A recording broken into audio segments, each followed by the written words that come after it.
When Steve Jobs passed away, many believed Apple would never innovate again.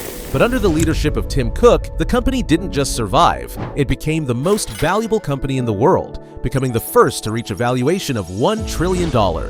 Now, as Cook's tenure as Apple's CEO is approaching its end, let's take a look at the most important products developed under his leadership. The most important product launched in Tim Cook's era is, without a doubt, the Apple Watch. Originally conceived by designer Jony Ive after the death of Steve Jobs and officially unveiled in 2014, the Apple Watch quickly became the world's most popular wearable. Today, over 100 million people use it, even if, ironically, its updates are no longer the most headline-grabbing moments in a modern Apple keynote. But before the Apple Watch, we had the launch of Apple Pay in 2014, one of Tim Cook's most subtle yet powerful moves. Apple Pay is deeply integrated into the ecosystem and has changed how millions of people pay every day, directly with their phone or watch. This is the iPad Pro. It's the most capable and powerful iPad we've ever created. The first iPad Pro, launched in 2015, marked a turning point for Apple's tablet strategy. It transformed the iPad from a device mainly used for content consumption into a productivity tool. With accessories like Apple Pencil and the dedicated keyboard, Apple began positioning the iPad as a real alternative to a laptop.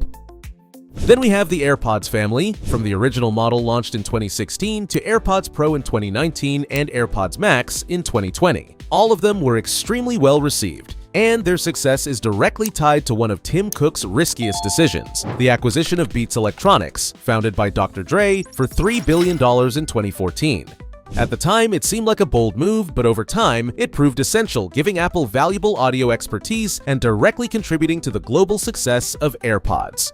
Another defining product of Tim Cook's era is the iPhone X. Released in 2017, it marked the biggest design shift for the iPhone in years. The removal of the home button, the introduction of Face ID, and the move to an almost all-screen display. You could say the iPhone X set the direction Apple still follows today. At the same time, under Tim Cook's leadership, Apple transformed the iPhone from a revolutionary product into a more mature one, driven heavily by strategy.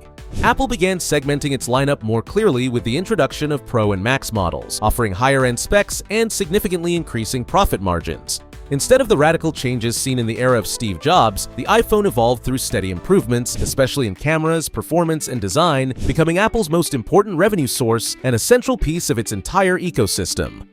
Another interesting product from Tim Cook's era is the HomePod. Initially launched in 2018, the HomePod impressed with its audio quality, being considered one of the best-sounding smart speakers on the market. However, the product had a difficult start. Its high price and the limitations of Siri made it less appealing compared to alternatives from Amazon or Google. Even so, Apple didn't completely abandon the idea and later introduced the HomePod Mini, a more affordable option, better suited for the Apple ecosystem. Before we continue, this video is sponsored by KeysOff. If you're looking for licenses for Windows 10, Windows 11, or Microsoft Office 2021 Pro at a more affordable price, you can check out KeysOff. They currently have some really good deals on both Windows and Office packages. For example, the code BLA62 gives you up to 62% off Office products, while BLA50 gives you 50% off Windows products. Just add the product you want to your cart, enter the discount code, and you can quickly pay using PayPal or a credit card. You'll find all the links in the description if you want to check out the available offers. Under Tim Cook's leadership, Apple didn't limit itself to hardware. It built a powerful services ecosystem that perfectly complements its products. From Apple Music and Apple TV Plus to iCloud and other subscriptions, Apple shifted to a recurring revenue model where the user experience continues long after buying a device. This strategy not only brings financial stability, but also ties all products into a unified ecosystem. One of the most important and boldest decisions in Tim Cook's era is the transition to Apple Silicon, starting in 2020 with the Apple M1 chip. After years of relying on Intel, Apple decided to design its own processors for Mac, inspired by the architecture used in the iPhone and iPad. It was a massive leap in performance and efficiency, faster, quieter laptops with significantly better battery life. Apple Silicon was a major strategic move, giving Apple full control over both hardware and software, further strengthening its ecosystem. Another product that perfectly reflects Tim Cook's strategy is the AirTag. Launched in 2021, it isn't revolutionary on its own, but it becomes incredibly useful thanks to its integration with the Find My network. Essentially, Apple leverages its entire ecosystem to turn a simple device into a highly effective item tracking solution. Apple AirTags were a major success, with around 20 million units shipped in the first year. The MacBook Neo is one of the most surprising products from the later part of Tim Cook's era. Priced at just $599, it becomes the most affordable Apple laptop ever, bringing the Mac experience to a much wider audience. It features a 13-inch display and is powered by the A18 Pro chip, the same type of processor found in the iPhone, which is an unusual move for the Mac lineup. On top of that, the colorful design clearly signals a shift in direction, more accessible, more friendly, more mainstream. The launch was seen as a major moment for the industry, with some describing it as one of Apple's most disruptive products in recent years. You might be wondering when we're going to talk about the Apple Vision Pro in this video. Well, the situation here isn't that clear.